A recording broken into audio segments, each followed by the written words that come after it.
That means they are the leaders of parties of different states. And they know the history, what happened in the history of the communist movement. After Naxalbari, as Samarsan has once pointed out, everything was changed. The language was changed. The interactions was changed. Everything was changed, and up to that, whatever happened up to that time, up to 1967. It was not that what happened up to 1967, because the mode of interactions, the mode of languages, everything was changed after Naxalbari. And this is actually, this conference is also stands in the history of the Naxalbari movement. But we know that the CPI movements in India, even though whatever it may be, the sectarianism which was there in this within different sects and parties had made different types of splinter parties in the history of CPI movements. So we will have to, of course, CPI movement should not continue the ideological struggle. Ideological struggle is the most important component of a communist party. It is the most important component of a national conference or a party congress.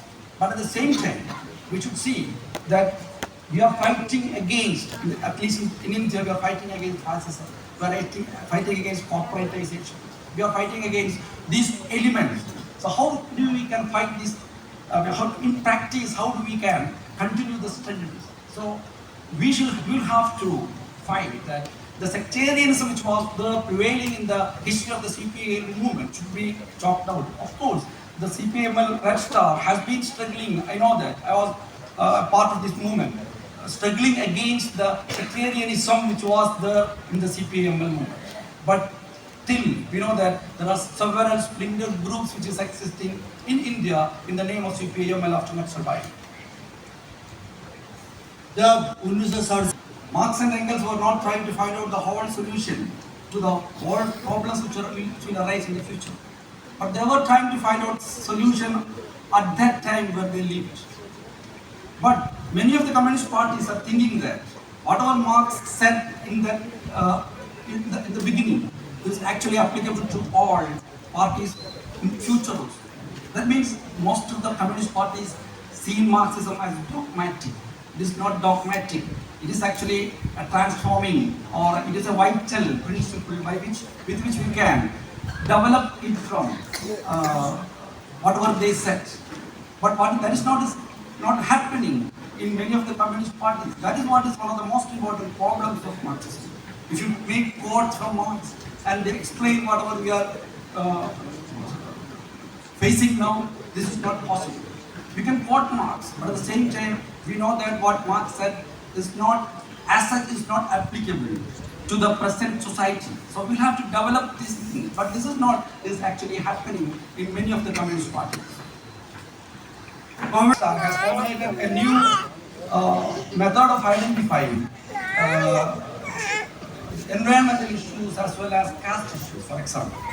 So when it is there, of course, it may be decided, it may be debated inside an international party conference.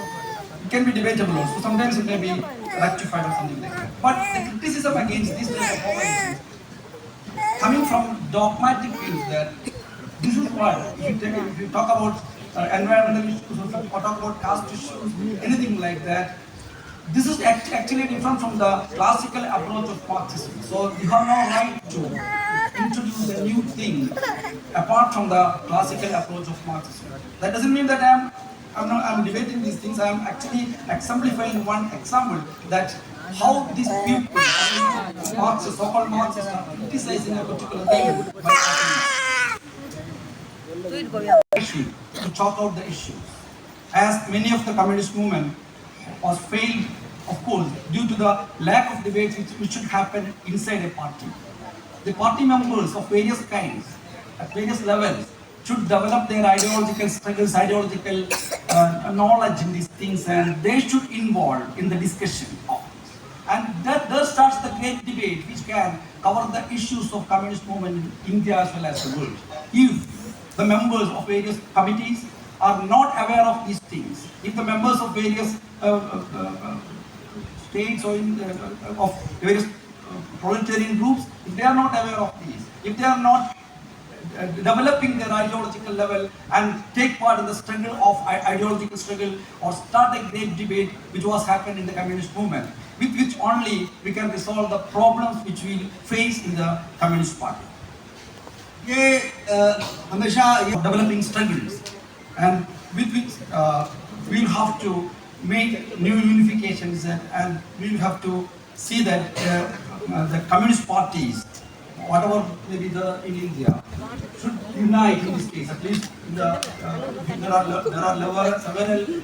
I am not talking about the so-called communist parties of CPI and CPIM, but other communist parties are the struggling against corporatization as well as fascism.